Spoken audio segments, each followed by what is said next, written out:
Hello and welcome to the news at 10 on NTA News 24, live from Abuja, the nation's capital. I am Tessie Umeri. Let's begin with the headlines.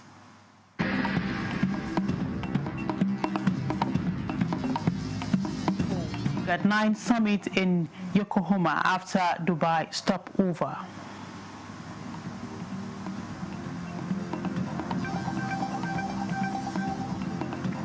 Revenue Mobilization Allocation and Fiscal Commission plans review of revenue allocations to the 3 tiers of government.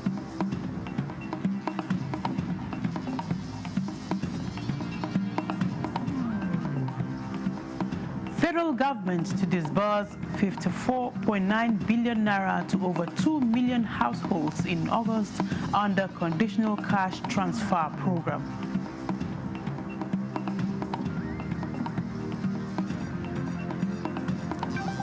House of Representatives pushes for national framework to tackle flood disasters across the states. Presidency gives them money. Ecological fund, there's flood coming, 33 billion. Not one thing is done. And I think this must stop.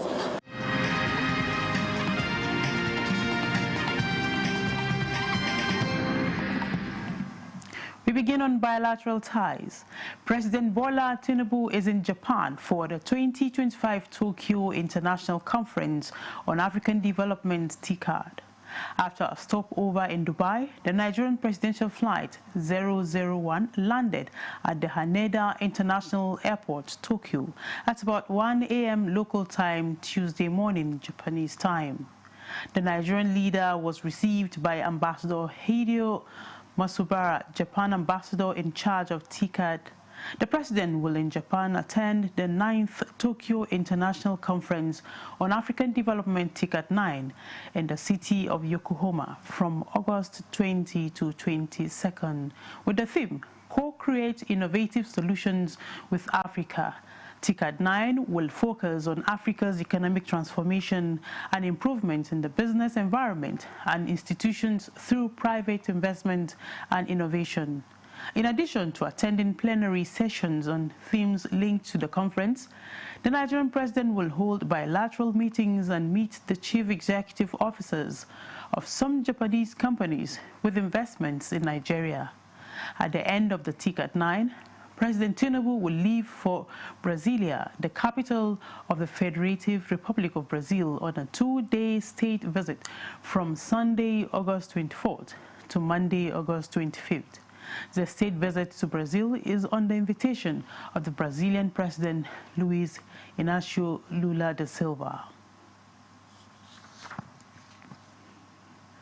And the United Kingdom says it sees a lot of positivity in the current trajectory of Nigerian economic build on the back of what it acknowledges to be difficult but necessary reforms by President Bola Tinubu.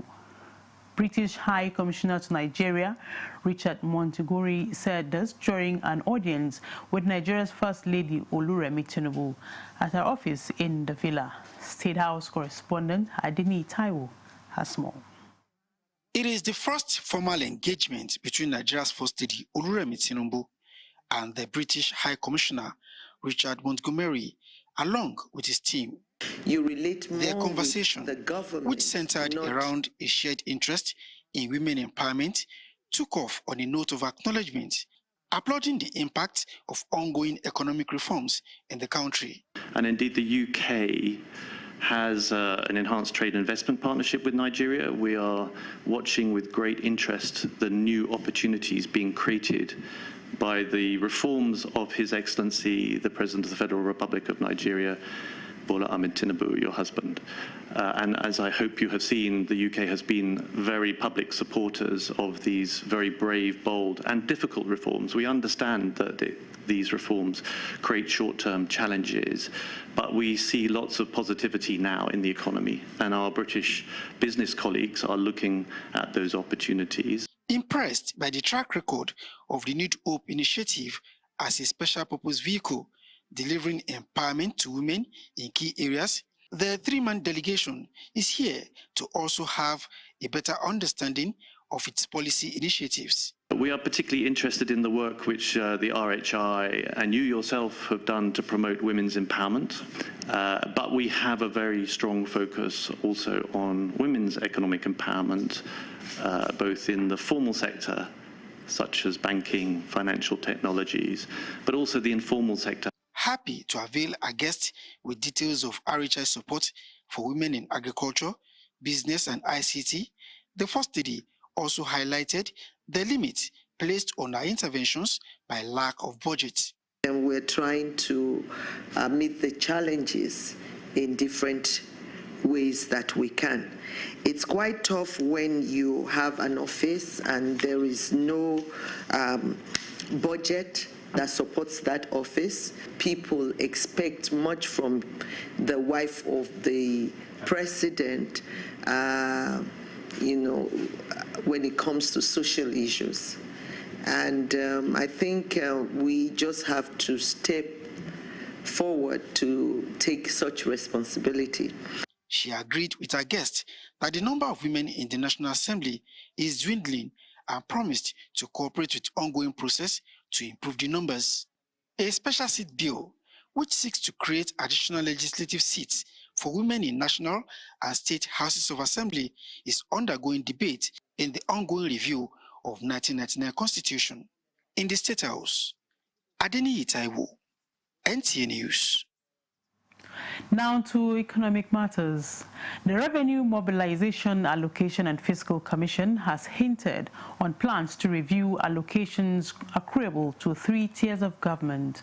The Commission's chairman, Dr. Muhammad Shehu, at a news conference in the Federal Capital Territory, unequivocally emphasized that new dynamics in style of governance are propelling this quest. Kunle Adeyeye has more.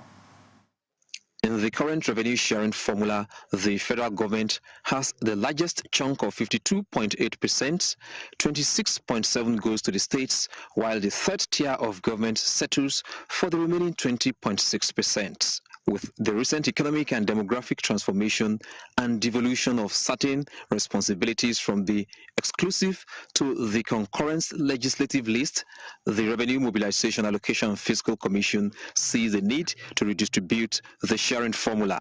That states can carry out certain things that were exclusive to the federal government, which is in the Constitution now.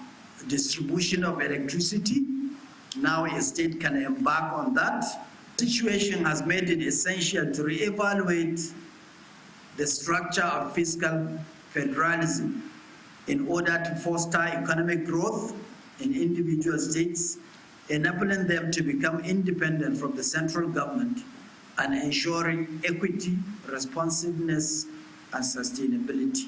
While these announcements may be greeted with ecstasy, representatives of the Governors Forum, Association of Local Government of Nigeria, and some development experts are advocating conditions that will ensure fairness in the new review. But my point is that in carrying out this review, it's important to ensure that whatever money that is now going to states, by way of more allocations, should be ring-fenced.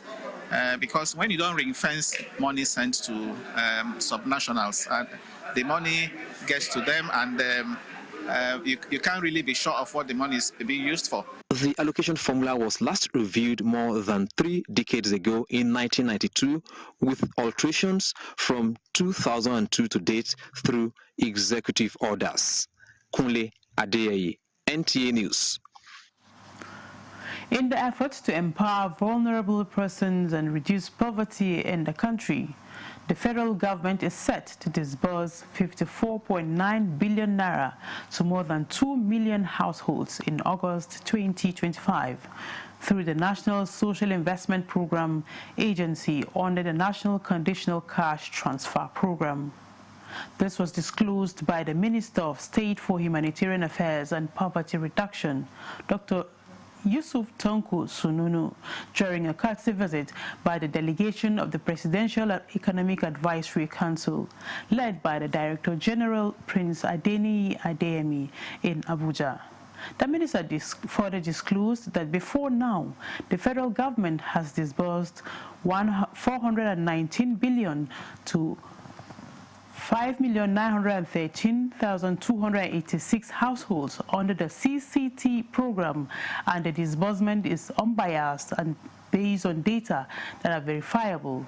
Dr. Sununu revealed that the federal government has commenced preparation through the Government Enterprise and Empowerment Program (GEP) to provide 300,000 to 21,000 smallholder farmers in the country for dry season farming as loan that is collateral and interest-free.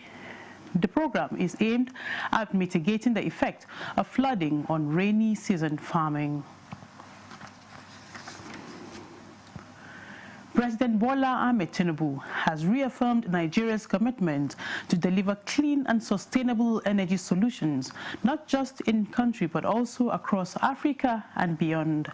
The president made this commitment at the commissioning ceremony of a 40,000 cubic meters CBM liquefied petroleum gas LPG vessel, christened MT Yaloja, Lagos, in Ulsan, South Korea. The vessel, owned by WAGL Energy Limited and NNPC Limited and Sahara Joint Group Venture, is a dual-fuel, fully refrigerated LPG carrier. The latest addition brings WAGL's total LPG vessel capacity to 162,000 CBM. Other vessels in the fleet include MT Africa Gas, MT Sahara Gas, MT Barum, and MT Serpent. The president, represented by the Minister of State for Petroleum Resources, Gas, Ekperipe Epo, commended the joint venture, that is the partners, for their strategic foresight, technical excellence, and unwavering dedication to expanding Africa's role in the global clean energy value chain. Group Chief Executive Officer, GCO of NNPC Limited, Bashir Bayo Ojulari, described WGL's LPG vessel as a great addition to gas development efforts in Nigeria. The GCO, represented by the Executive Vice President, Gas, Power and New Energy, Olaleko Ogunle, added that the vessel will be crucial in realizing the impact of gas in Nigeria's economic development. According to him, NNPC Limited is deepening its commitment to ensure LPG affordability, availability, and access nationwide. This is the news at 10 on NTA News 24. We'll be back in a moment. To stay. Engineered to perfection. Every component is crafted with care, and each design is meticulously tested. From concept to creation, our engineers push the boundaries of technology, seamlessly blending performance and sustainability with a deep commitment to African ingenuity.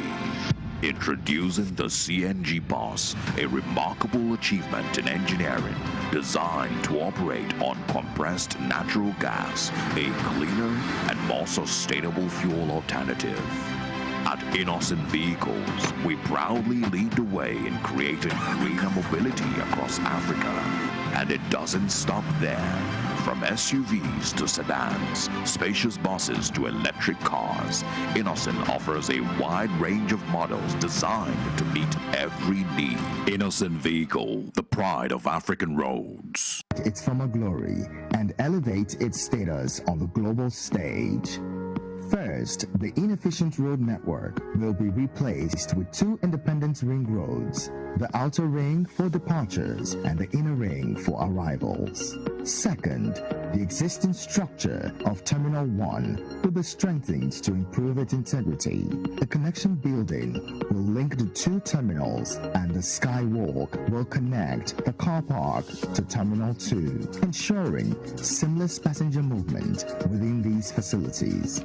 Meanwhile, this half-century-old Terminal 1 will undergo comprehensive modernization, featuring an enhanced eagle-inspired architectural design that symbolizes a soaring and hopeful Nigeria. The upgrades will include both interior and exterior enhancements, improved passenger facilities, and advanced mechanical, electrical, and plumbing systems to enhance operations and capacity. Terminal 2 will also undergo upgrades, including refurbished platforms, enhanced canopies, expanded boarding fingers, and an enlarged apron for greater efficiency. Once completed, passengers at MMIA will enjoy a significantly enhanced travel experience. The redesigned infrastructure will provide well-organized and direct access to the terminal buildings, improving efficiency. Optimized internal circulation will ensure uninterrupted movement for arriving and departing passengers. Additionally, modernized facilities, upgraded amenities, and an aesthetically immersive environment will create a more comfortable, seamless, and enjoyable journey for all travelers. Under the Renewed Hope initiative, we're leveraging global expertise in airport engineering and cutting-edge digital systems to transform MMIA into a safer, smarter, greener, and more efficient aviation hub. Finally, the nation will be filled with hope, paving the way for a brighter future.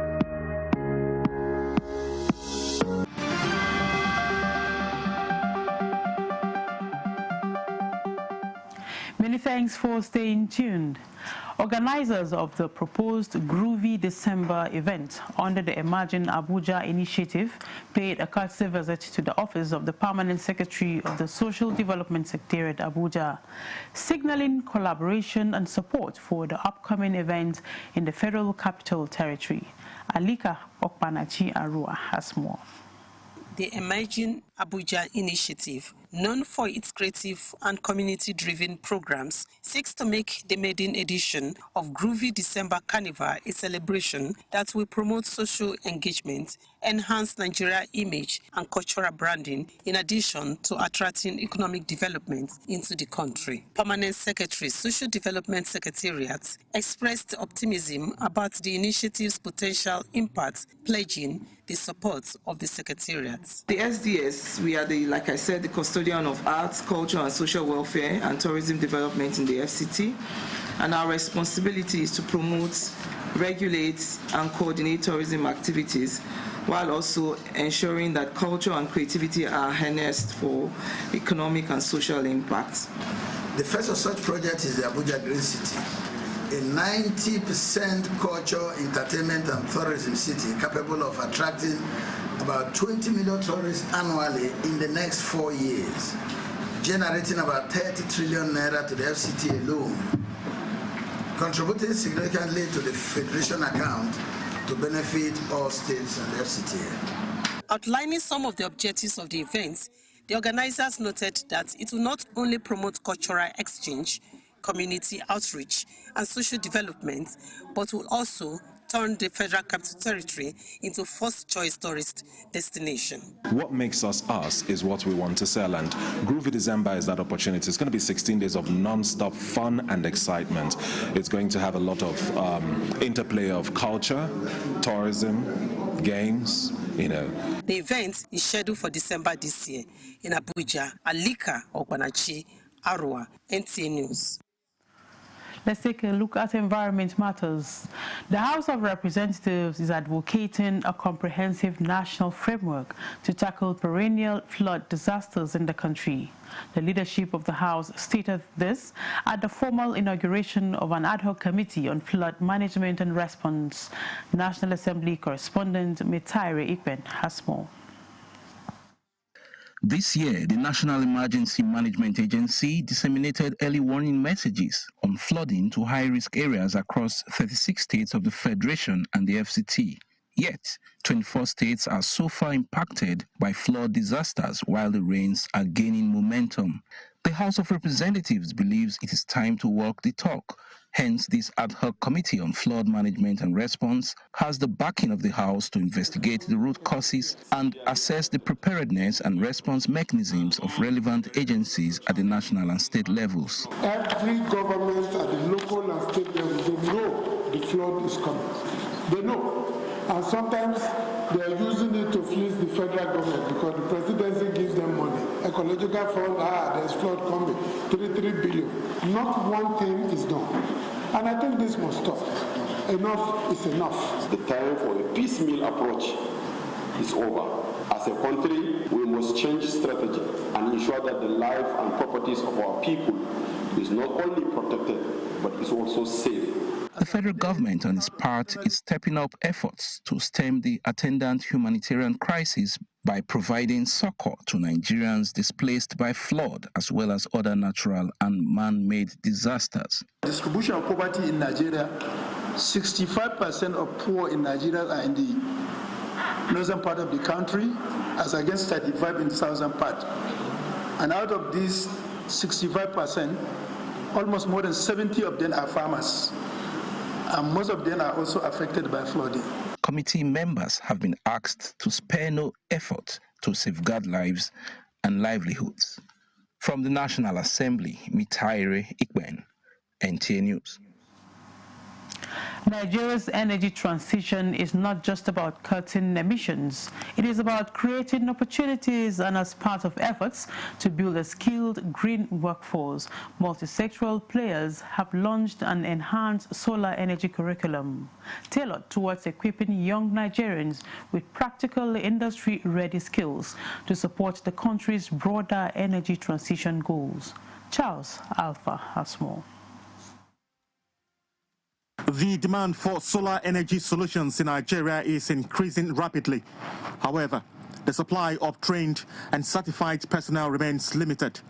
This gap, coupled with an outdated energy curriculum and existing skills shortages, has necessitated the launch of an enhanced solar energy curriculum unveiled here today. This initiative aims to address the urgent need for green jobs, particularly for women and young people, starting from the secondary school level. Obsolete curriculum cannot get Nigerian youth the kind of jobs that they want to bag. It also prevents the advancement of renewable energy in Nigeria, because the development of renewable energy, just like other sectors, is dependent, highly dependent on the skill, the manpower that you have. While the Nigerian energy transition is more than just a response to climate change, this multi-sectoral gathering of the House Committee on Energy include knowledge platform of the inclusive development policies. The Ministry of Environment and government of the Netherlands believe there cannot be renewable energy revolution without early identification and development of talents and knowledge for practical skills that meet modern demands. Renewable energy can be the bridge between our young talents and meaningful, sustainable livelihoods. By aligning the training standards, we do not only foster consistency and quality in solar education, but we also aim to create opportunities for innovation. If you put wires, you get electricity, current electricity flowing. The heat, which comes from infrared radiation, you can absorb it and harness it.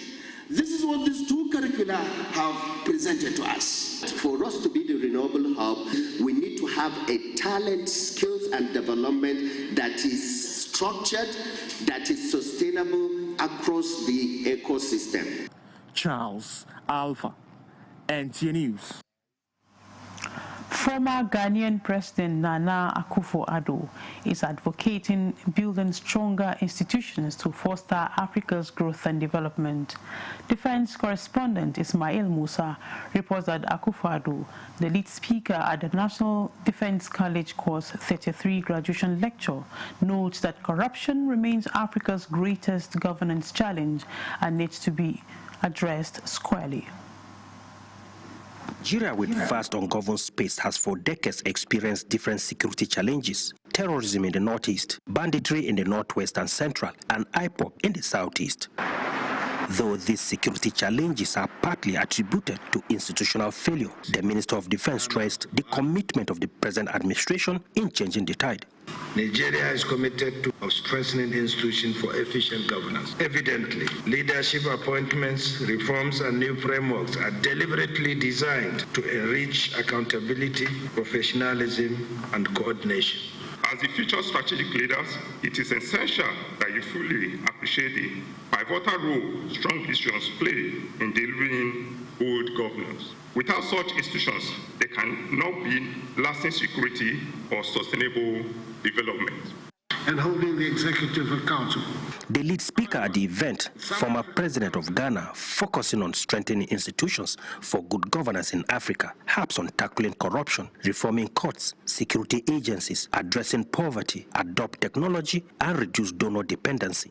Africa's future will not be built by chance. It will be built by strong institutions and bold leadership.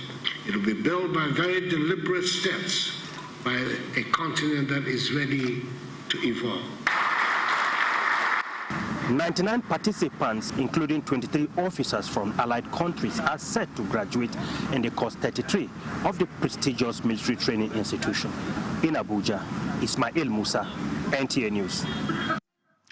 Many thanks, Ismail. Still talking security. Sequel to the determination of the federal government to stop proliferation of small arms and light weapons in circulation, General Officer Commanding 3 Division and Commander Operation Safe Haven, Major General Folusho Oyinlola, has handed over 220 recovered arms to the National Center for the Control of Small Arms and Light Weapons in Jos. Ijoma Ozemena has more. The federal government strategy of mopping up illicit weapons and control its proliferation approved the establishment of the center to institutionalize and mainstream its eradication efforts. In view of this, the Operation Safe Haven, in stemming the tide of criminal attacks on communities and individuals, is using both kinetic and non-kinetic approaches to ensure the mandate of the operation is achieved. The General Officer Commanding 3 Division says the operations have led to the recovery of illegal weapons such as 84 Deng guns, 66 locally fabricated revolver rifles, 27 AK-47 rifles, and 8 locally fabricated AK-47 rifles. Others are 1 locally fabricated SMG, an automatic pistol, 20 locally fabricated pistols, a locally fabricated pump action, 4 double barrels, and 3 mortars, among others. The combined effect of our efforts have led to the neutralization of numerous bandits in meeting engagements, arrests of suspects, recovery of weapons, as well as the arrest of gun runners and prosecution. Receiving the recovered weapons, the Director General of the Center commended the leadership of OPSH for the success recorded.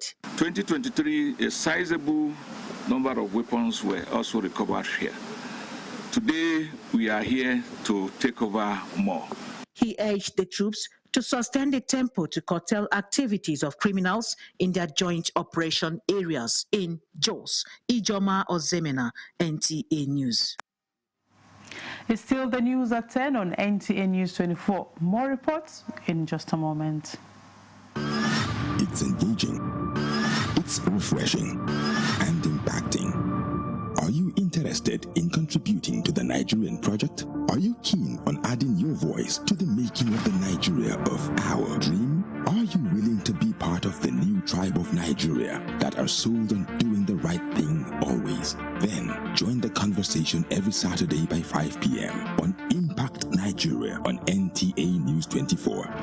It's a live interactive discussion program that focuses on values, reorientation, and nation building. Join our team of passionate Nigerians as they dissect key ethical issues that impact Nigeria and Nigerians. Be part of our program live and via our social media platforms. Saturdays, 5 p.m. and repeat broadcast Sundays, 1:03 p.m. Impact Nigeria, coming soon on NTA News 24. Join us. Thank you for staying with us. Reshaping young minds with purpose is key to building a self-sufficient generation. This was the strong message from the president of the Nigerian Air Force Officers' Wives Association, NAFOA, at the launch of the Young Achievers Club in Abuja. Defense correspondent Olajide Bello tells us more. As the custodians of the sky toil day and night projecting air power to ensure national security, their spouses are not only praying for their safety, but putting on the whole garment of parenting. One of such is this initiative by NAFOA leadership to embark on a journey where young ones will be nurtured, guided and inspired to dream big, work hard and be ready to take on responsibilities as leaders of tomorrow. This club is more than just a platform. It is a family where our children and youths can learn values, build skills, discover their talents, and grow in confidence. By the time you harness the youth, the children, the tomorrow's leaders, and culture them, educate them, guide them, it is hope and belief that our country will move forward. Jemima Yakubu, a 200-level student of the University of Abuja, described the initiative as timely as it will brace and equip her with requisite entrepreneurial skills to face the challenges of the future. Most times what we tend to do in the future doesn't end up being what we are in the future. So whatever trade I'm learning here is going to give me a helping hand. Like for me, I'm going to take interest in this cake baking. It's going to be for me like a source of income. The idea of establishing this club by NAFOA was born out of the necessity to guide their wards on their career choices, instill morals and leadership skills, as well as assist them in the management of the stress, anxiety, and pressure that comes with transitioning into adulthood. Olajide Bello, NTA News. A Nigerian-born medical expert and government advisor, Dr. Lola Adeyemi, has been named the 2025 Best and Brightest Executive MBA graduate by Northwestern University's Kellogg's School of Management. Dr. Lola Adeyemi, who currently serves as Special Advisor on Research and Innovation to the Minister of State for Health and Social Welfare, says her global training will be used to strengthen Nigeria's healthcare system. Speaking to journalists in Abuja, Dr. Adeyemi emphasized the need for a stronger primary health care system, universal access to care, and innovative public-private partnerships to reform service delivery. She said health care must move from being a privilege to a basic right, with focus on accountability, data, and long-term system reform. On cancer care, Dr. Adeyemi stressed that prevention and early screening are more affordable and impactful than treating late-stage cases. She advocated for local research, improved diagnostics, and embedding cancer care within Nigeria's universal health coverage agenda to reduce long-term health and economic costs. Dr. Adeyemi says her executive MBA has sharpened her leadership and system thinking skills, preparing her to drive policy change and digital transformation in Nigeria's health research.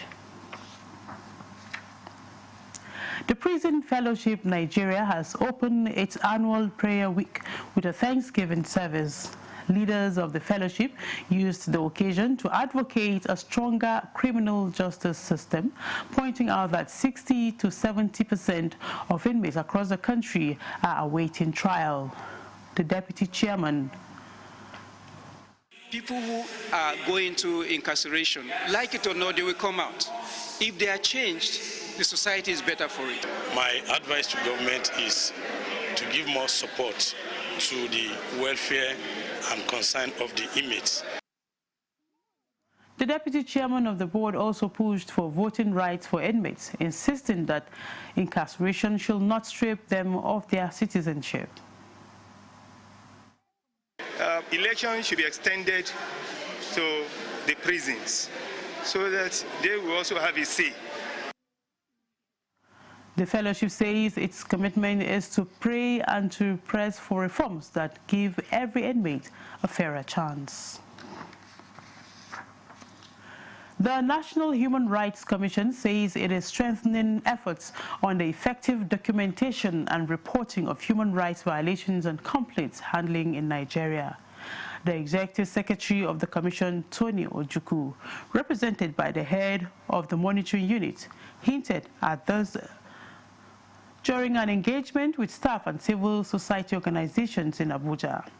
The forum, according to the Commission, provided an opportunity to review and refine templates for compiling and analyzing thematic reports on human rights violations across the country, noting that improved documentation and reporting will not only enhance accountability, but will also ensure timely interventions in cases of abuse.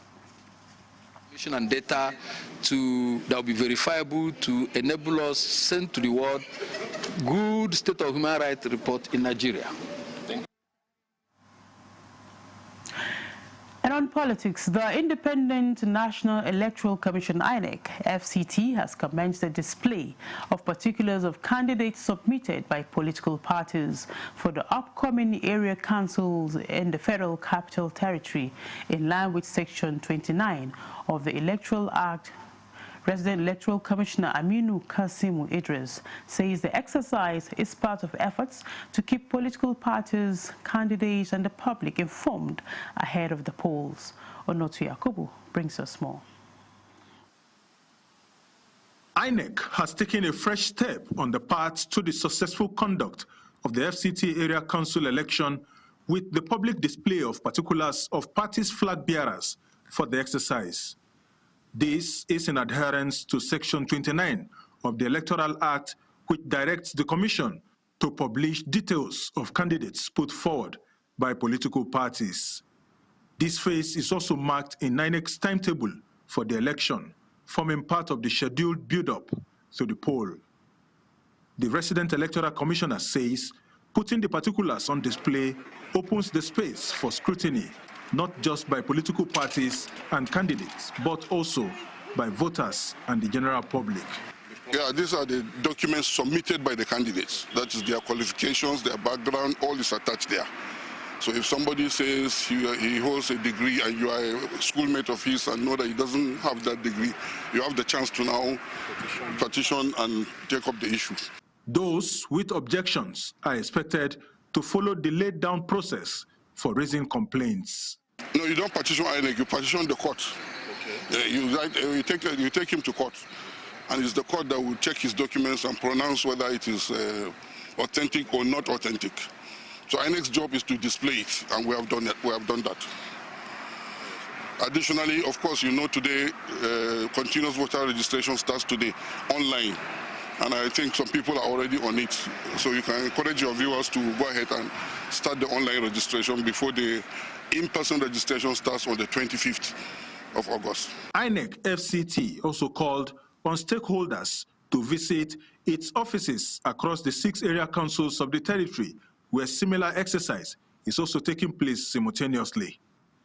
The area council election is scheduled to hold in February next year. Onotu Yakubu, NTA News. The 2025 National Summit, organized by the Integrity Group, has ended in Abuja with a call on Nigerians to continue supporting the renewed hope agenda of President Bola Ahmed Tinubu as a means of deepening reforms and consolidating on the current administration's achievements. Dennis Temple reports that the Integrity Group is one of the support groups of the All Progressives Congress, APC. Facts. Renewed hope for continuity. The high-level summit convened in Abuja brought together stakeholders from across Nigeria's political and development landscape, from all 36 states and the FCT, for All Progressive Congress, and private sector came to reflect, to strategize, and to engage. The agenda is very simple: national development priorities, economic reform strategies, and strengthening structures of good governance. We stand as a group on integrity. I crave your indulgence, whether you are a Christian or a Muslim, to take a minute or two to pray for our country, to pray for our president, to ask for those that are in authority, because that's what the Bible says. The country economy has been stabilized. What we are now looking at is the next stage. How do we now bring the dividends of the stability of the economy to ameliorate the sufferings of the people. The market has stabilized. Food commodities and prices have coming down. I'm not saying that are still where they are supposed to be, but the CNG buses and the taxis and the keke napep are there. But the unfortunate thing is that instead of Nigerians to be patriotic, to help common Nigerians, when they find an opportunity, they cash out. Dr. Oke Dawani, like many at the summit, pointed to early signs of measurable progress under President Bola Ahmed Tinubu's renewed hope agenda, saying a policy framework that is still evolving is already gaining traction. The Renewed Hope Initiative is on the right direction. People in my hometown have been involved in the Renewed Hope Initiative programs. Everybody is feeling the impact. Even the coppers can testify. He's bringing back hope. He's taking the bull by the horn. He's not referring to issues in the past or how the past was governed. He promised Nigerians that he will come to the saddle and take responsibility. That he has done. The summit acknowledged efforts by the administration in tackling persistent challenges, particularly in economic recovery. One of the key moments was the official unveiling of a summary compendium. As Nigeria continues to navigate its economic and social terrain, forums like this, they say, reflect a growing consensus that sustained reform and unified political will are essential for long-term progress. In Abuja, Dennis Temple, NTA News. Governor Caleb Mutfwang says his administration will do all within its power to digitize education at all levels in the state because of its immense benefits to the society. This was while launching the Nigeria Learning Passport at Government House, Jos. Bilkisu Nuhu has more. The Nigeria Learning Passport is a digital platform that provides opportunity for the learner to access educational contents online and also engage in distance learning. Governor Mutfwang, who lauded the initiative, reiterated the commitment of his administration to ensuring the enhancement of public education at all levels. I appreciate this initiative by all the critical stakeholders in the education sector, coordinated by SUBEB. I want to urge you to make sure that we take this as far as we can. The Commissioner for Education, Dr. Kachalom Gang, says the state government has paid all counterpart funds to UNICEF, hence the purposeful partnership that is yielding positive results. In today's world, the ability to access, understand, and evaluate information using digital technology is no longer optional. It is essential. The UNICEF Chief of Field Office Bauchi, Dr. Nazat Rafiki, represented and the Executive Chairman of SUBEB, hammered on the importance of e-learning. The Nigerian Learning Passport is not only for the learners, it is also for the teachers because they can use it to access learning content. The journey to making today a reality has been through deliberate and fruitful engagements with our development partners like UNICEF. Plateau State is one of the few states to embark on the online initiative. In Jos, Bilkisu Nuhu, NTA News. Nigeria's telecommunication industry is set to attract $1 billion worth of investment before the end of the year as the country strengthens grip on a formidable digital economy. These and many others were revealed in a strategic engagement between media executives and the Executive Vice Chairman of the Nigerian Communications Commission in Abuja. Ayodeji Makinde has more. The Communications Commission emphasized its commitments to enforcement and transparency, managing over 1,000 operators nationwide. NCC Executive Vice Chairman Aminu Maida reviewed plans to release consumer satisfaction, compliance and service quality indices aimed at boosting accountability and investor confidence. Has an aspiration to build 90,000 kilometers of fiber, which is going to bring in approximately $2 billion of investment into the country. So what we need to grow this industry is fresh investment. Issues like failed top-ups, confusing data plans, high call rates, fiber cuts and restricted access to telecom sites are under review, with a directive to all providers to simplify tariffs and data bundle plans. Nobody is stealing the data. It was more of a perception issue. And every time we had them engage with their customers, there was this realization that flicking of YouTube I'm doing is consuming so much data. When I just open my hotspot and I allow everyone to connect, don't you realize that the person that is using your hotspot, are you in control of what he's doing? The NCC reiterated that only verified and registered numbers remain active across networks. With over 100 million connected users and growing concerns over data consumption, tips on managing usage were shared. In Abuja, Ayodeji, Makinde, NTA News. The ordeals of motorists plying the Gombe-Bauchi road during rainy season is over. This is with intervention of the federal government through the North-East Development Commission, which constructs bridges at portions washed out by rains yearly, subjecting road users to hardship that attracted plea by some governors of the Northeast region, leading to federal government intervention. Emmanuel Akila, who has reported the difficulties faced by road users, brings us up to speed with the present developments. Has to come in as a matter of urgency and address this issue. Governor Muhammadu Ino Yahya there, just like the motorists plying the Gombe-Bauchi road, with passionate appeal about the condition of the road when he visited the portion that totally collapsed in August 2023. The North-East Development Commission, NEDC, heeds the appeals, therefore intervenes with the construction of long-span bridges at Kalchanga, Bara, and Tashan Turmi. Business transactions at the Larski market on the Gombe-Bauchi border get better with the construction of the bridges at the portion that presented challenges to the people whose livelihood depends so much on the market. With this development now, economically, socially, everybody is happy now. When the intervention of North-East Development Commission, the road is now good.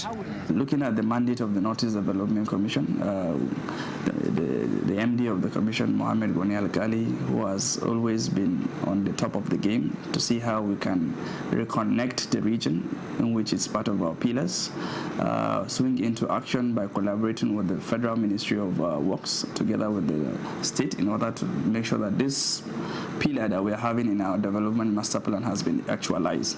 The intervention by the NEDC has salvaged the hardship on the Gombe-Bauchi road, but the weather has shifted its attacks to the Gombe-Darazo road, which is begging for urgent attention before it finally cuts off people from that axis from the rest of the country. In Gombe, Emmanuel Akila, NTA News. This is the news at 10 on NTA News 24. Here is a recap of our top stories. President Tinubu arrives Japan for Ticket 9 summit in Yokohama after Dubai stopover.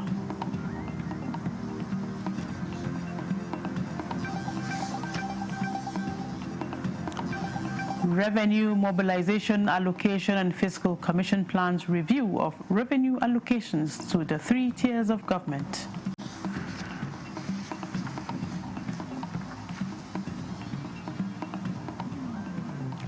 Federal government to disburse 54.9 billion naira to over 2 million households in August under conditional cash transfer program.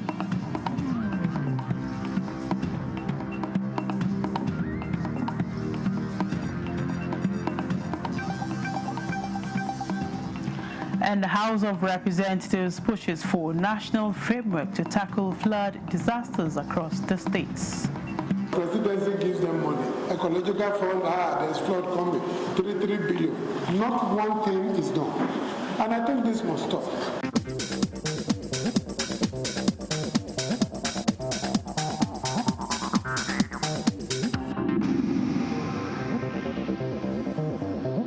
This is NTA News 24. Many thanks for staying tuned. Nigerians are being encouraged to key into the various opportunities made possible by President Bola Ahmed Tinubu Renewed Hope initiative in various sectors of the economy. These are the views of different speakers during the sensitization campaign of two-year administration of President Bola Ahmed Tinubu, organized by Federal Information Resource Center, Calabar, Cross River State, South-South Zonal Headquarters. Paul Abel has more. Some of the reform policies of President Bola Tinubu may bring temporary discomfort, but has long-term benefits to the nation.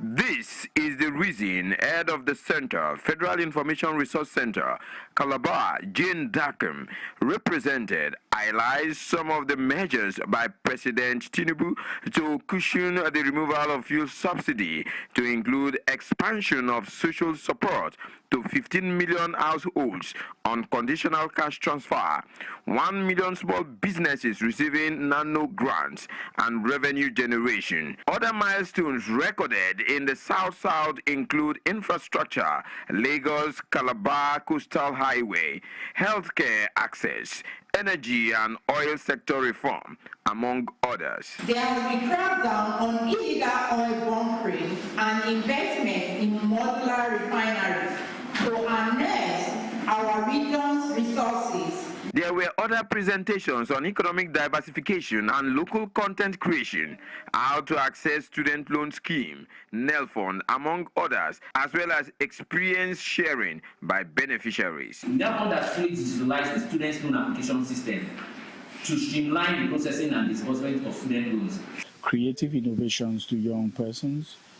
We've actually made programs and initiatives who have made young persons become entrepreneurs. Compressed natural gas is a strong component that will bring about sustainable industrialization. This government is a good government, and I've been a partaker of it, and you should just hope that better things are coming from the president. There was also a discussion section where questions and answers on the benefits of accessing various federal government programs and grants and the flexible payment plans were brought to bear. In Calabar, Paul Abel, NTA News. 25 passengers have so far been rescued and 7 motorcycles recovered from the boat mishap on Sunday in Goronyo local government area of Sokoto State. Federal and state government agencies, in collaboration with local divers, are intensifying search and rescue operations to trace the remaining passengers still missing. Abdullahi Umar Ilalu has more. The canoe capsized with over 50 passengers, 9 motorcycles and farm products on board. Out of the number, 25 passengers were rescued and 7 motorcycles recovered. The driver narrates his ordeal.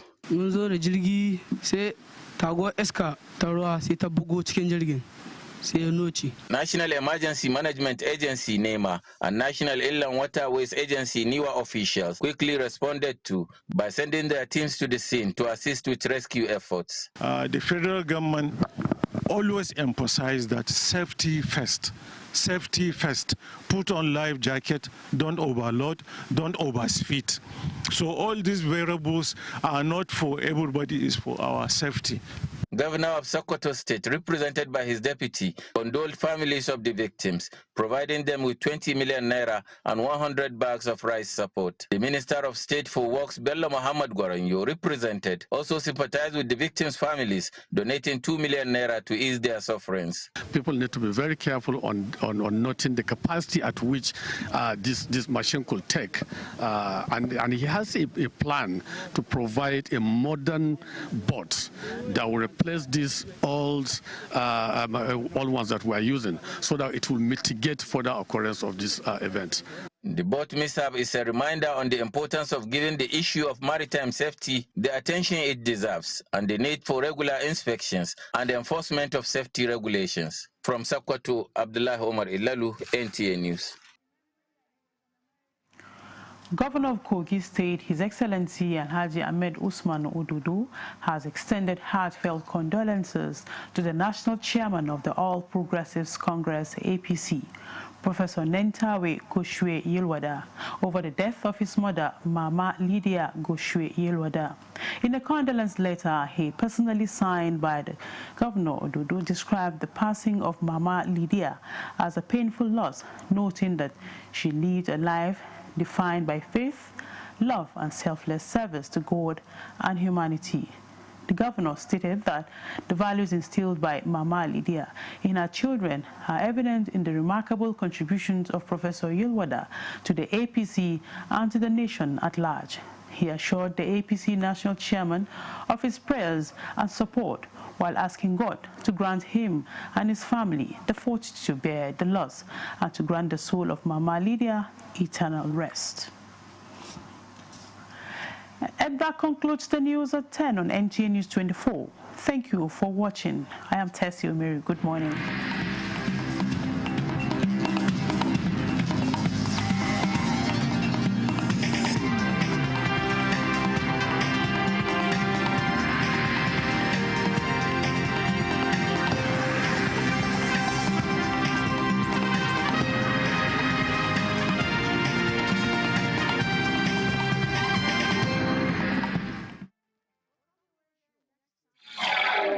This is Sports Unlimited, broadcast to you from NTA News 24 right here in the capital city. A Keegan comeback! All for your winner by unanimous decision, the Nigerian Nightmare, Kamaru